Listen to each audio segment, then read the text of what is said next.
My name's Luke Plapp and we're in God's country, Wandi, Victoria.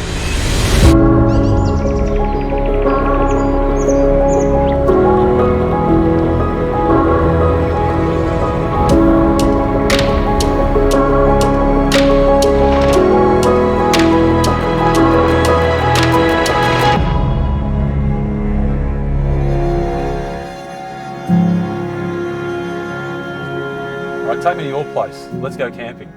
Let's go camping, take you to the block, check on the cows. Change your car, Plappy.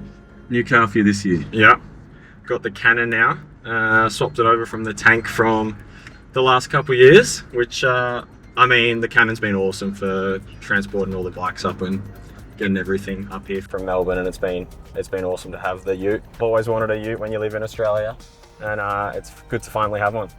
We're on the farm. We are pulling up now.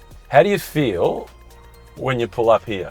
Relaxed, free, just like happy. Do you remember the first time you came to Brighton, Wandi?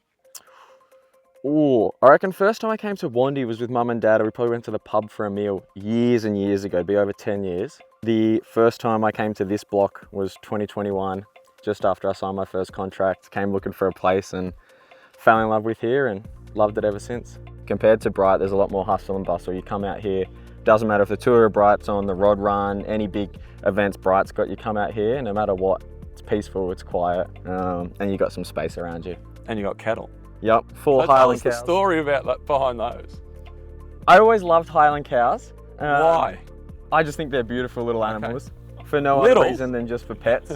So I got two of the big fellas. They actually came from Mansfield, not far away, and they were the first pets. And then I won national TT this year, and I thought, you know what, I'm going to treat myself, and I bought two more. So now we've got 4 Highland cattle. Well, we used to have an Australian hill climb title up here as juniors, and I reckon all through under 15s and under 17s, I was racing that, and we always came up here to do a bit of training, and that was when I really fell in love with the region. And now you've got the record for Mount Buffalo. I do, and hopefully it stays for another year. You got a challenger. This year's the one where it could be beaten. Was the Tour de France on your program at the start of the year? No, it wasn't on my program until 3 weeks before I reckon I got the call up. Okay, so what's it like when you get the call? Luke, you're going to the tour. Very daunting, very scary, and it wasn't something that I'd ever even dreamed of yet, because I knew it was so far away. But what about as a 15-year-old? For sure as a 15-year-old, but you almost, once you start your career, you're like, okay, it's going to take a few years, so you've got to work your way up into that team and work your way up to going to the tour.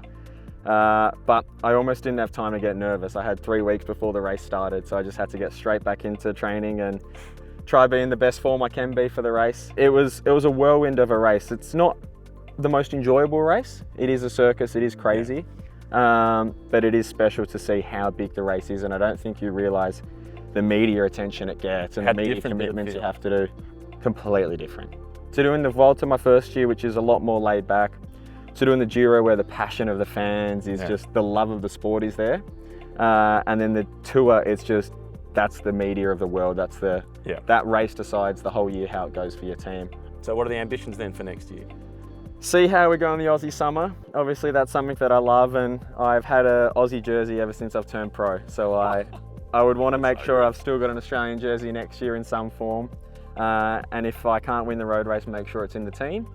And then we've got an awesome squad of Aussies going to Tour Down Under, and that's something that we haven't tasted victory at for a few years now. So that'd be a really big goal for the team to do well at TDU. And then the traditional build-up starts towards the tour, and then maybe another Grand Tour in there. How important is following Carlton or following the Australian cricket team to giving you a psychological break? Oh, massively. Whether it's setting the alarm at 5 a.m. on a Sunday morning to watch Carlton and Get not miss a disappointed game. by the Blue Baggers. Yeah, to get disappointed. Tough couple of years, Plappy. Or it's leaving for my training rides at 3 p.m. because Carlton are playing the night game and I've got to wait till 1 o'clock till it finishes. But I love that connection and staying with it. Now the Ashes are on, I love that. So go for an early morning ride, you're back at 10:30 and you watch the TV for the whole day. So I think that really does give me a switch off. And I'm super fortunate actually to have quite a few mates now, whether it's in the AFL or in Cricket Australia, that I can really connect to and see what they're up to. Doing a podcast with one of them. Doing a podcast with one of them. Maxie Gorn was at the farm last week actually feeding the cows, and it was good to have the Melbourne Demons up here in the region as well. So Well, you've mentioned the cows a couple of times. Max has met them. yeah. I got to get to meet them. I'll come show you. We can get some hay out and feed them. Let's do it. As soon as we pick some hay up and they see it, they'll start sprinting towards us. If you grab that, Maddie. Come here. Yeah, How's the size of the horns on this one? These are big boys. Look Look at him coming now. Here we go. Lunch!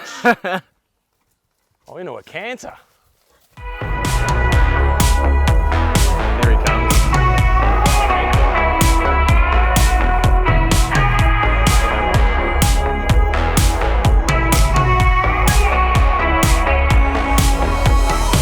I said we listen to the same songs too much. She said, hold up, this is the part where it gets so good. You know I love you, but you just need to let it go. Star-studded field in this criterium, amongst them Cal O'Brien, Olympic Games golf. And of course the local hero, Luke Plapp, triple Australian champion in the time trial and the road race.